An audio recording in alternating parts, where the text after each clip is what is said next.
The lattice model was invented in 1958 by a man named Bill Gore.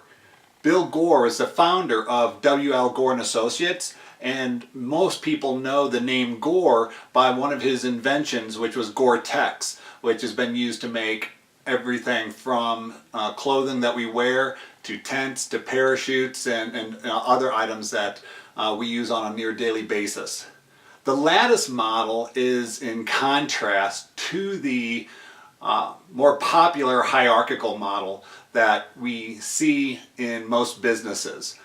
Traditional corporations have many different layers of management, and with these layers of management comes inefficiencies, bureaucracy, difficulty getting decisions made when different levels of management must be involved in making the decisions. Quite often in these hierarchy models, once somebody starts their career, they are put inside of a silo, if you will, in which if they are in, for example, accounting, they've got their own accounting hierarchy, and the way to progress in your career is upwards. In the lattice model, by contrast, the employees are able to work cross-functional. Today, a lot of people have misconceptions about the lattice model. They will refer to it as boundaryless, and also think that there's zero hierarchy inside of this business model. Gore never intended for there to be zero hierarchy.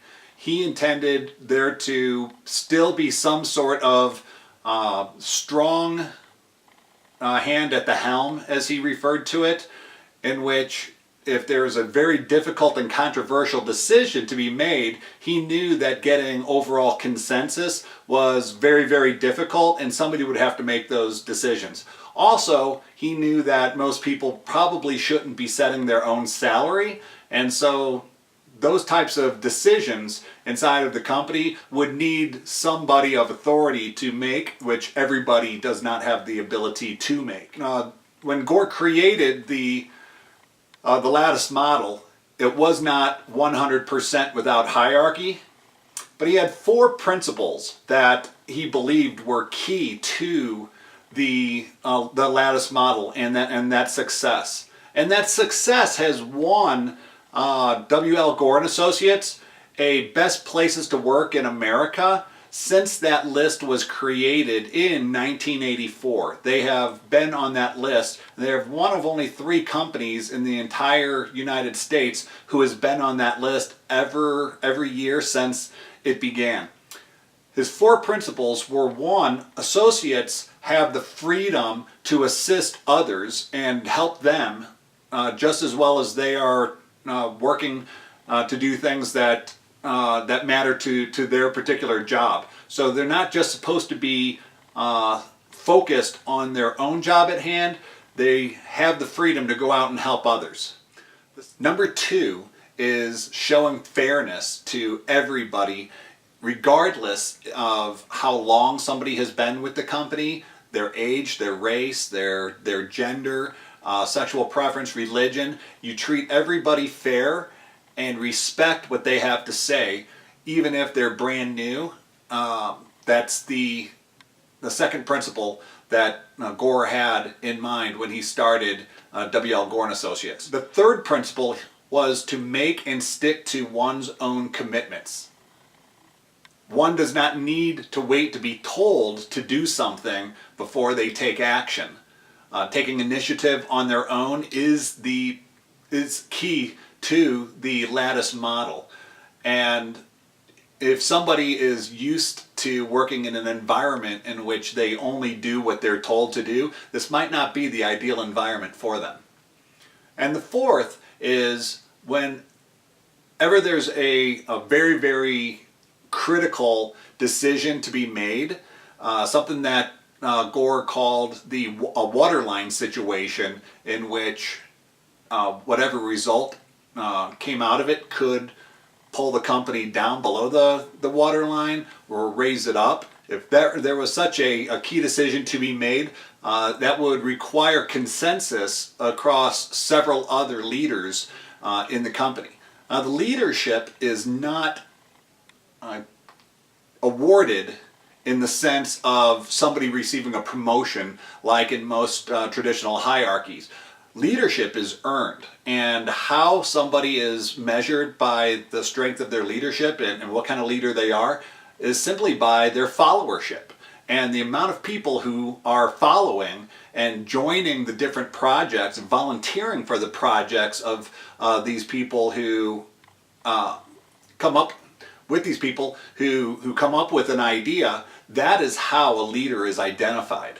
So it's a very natural way for somebody to become a leader simply by following through with their commitments, treating people fairly, taking the initiative, and by doing this over time, more and more people want to join those projects that these leaders get on, and the more followership that somebody has, the stronger leader they are in the company.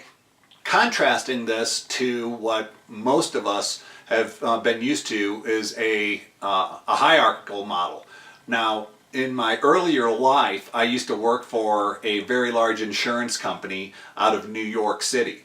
And in that company, there were several different, we call silos of businesses. We had our traditional life insurance policies that an agent might sell to an individual. And we had another group which was called the BOLI, which is bank-owned life insurance. You go into your bank and purchase life insurance. Your bank is not a life insurance company. They have contracted purchase life insurance policies, and then they resell those policies. So you've got bank-owned life insurance. You also have corporate-owned life insurance, and many of us who have been a part of corporations have life insurance that is offered to us as a benefit. So we've got different types of life insurances, and then each one of those groups has their own separate accounting department. They also have their own separate marketing department. They have their own sales staff. They have their own group that processes. They have their own underwriters. They have their own attorneys. Each of these groups works almost as a separate company inside of the one large insurance company that exists. When I was younger, I ran into some issues with this. I was looking for some materials and found out that the materials that I needed, which were right in front of me, were actually owned by another department. So I was trying to find somebody to ask if I could use some of them, and their answer back to me was, "Who do you work for?" And I said, "I work for the life insurance company." Well, that wasn't good enough. They wanted to know what department I worked for, because if I didn't work for their department, I could not use their resources. They weren't using them. They had ample amounts, but they operated as a separate company, and I was, in a sense, their competitor. So that type of model is prevalent across many different industries, whether that's healthcare, whether that's government, different technology companies, insurance companies, financials, very, very hierarchical, very bureaucratic. Comparing that hierarchical model to the lattice model that Gore invented back in 1958, which is still very recent in comparison to how long companies have been around. The lattice model would allow them to work across divisions with other people who also might have some great ideas. The lattice model helps unleash more creativity than could ever be accomplished without this model. In the hierarchical model, somebody who is in IT may never get the chance to share one of their ideas with somebody in marketing. They may have an idea for a brand new business idea, something that can launch to new customers, but because they're in their own silo, they never get a chance to talk to executives and business leaders who could take that idea and say, okay, let's do something with it. To summarize, the Lattice model was created to provide greater fulfillment, to allow for people to unleash their creativity, to have the company benefit by all of the ideas somebody has, not just simply the area of expertise that they were originally hired for. So the hierarchical model is not going anywhere soon.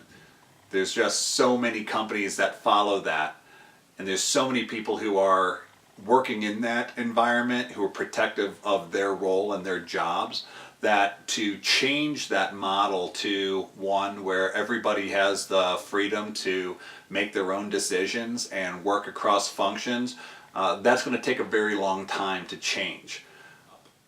While new companies are starting up, especially in software companies where rapid response and change in a matter of minutes or hours could be the difference between being the market leader and being one of the many companies that are in third, fourth, fifth, or sixth place. For companies who would like to start to adopt more of a lattice model and become flatter and less hierarchical, getting involved in workshops, having consultants come in and train managers to start to think differently, to trust the people that they are working with, and allow people, the right people who are most knowledgeable about a situation to make the decisions versus having to look up the hierarchy ladder to see what level of manager should make that decision. That's going to take a mental change. The change is going to be slow. Companies and employees who are used to the hierarchical model are going to have great difficulty giving up the control and the authority that they have to allow people that they previously managed to have the freedom to make decisions on their own and to work with the autonomy that they believe is best for them. Though this is going to be a slow road, this lattice model is so attractive to so many people that in 2013, Gore had 250 positions, roughly 250 positions open, and they received 35,000 applications just for those 250 positions that they had open. Their elective turnover is less than 5%.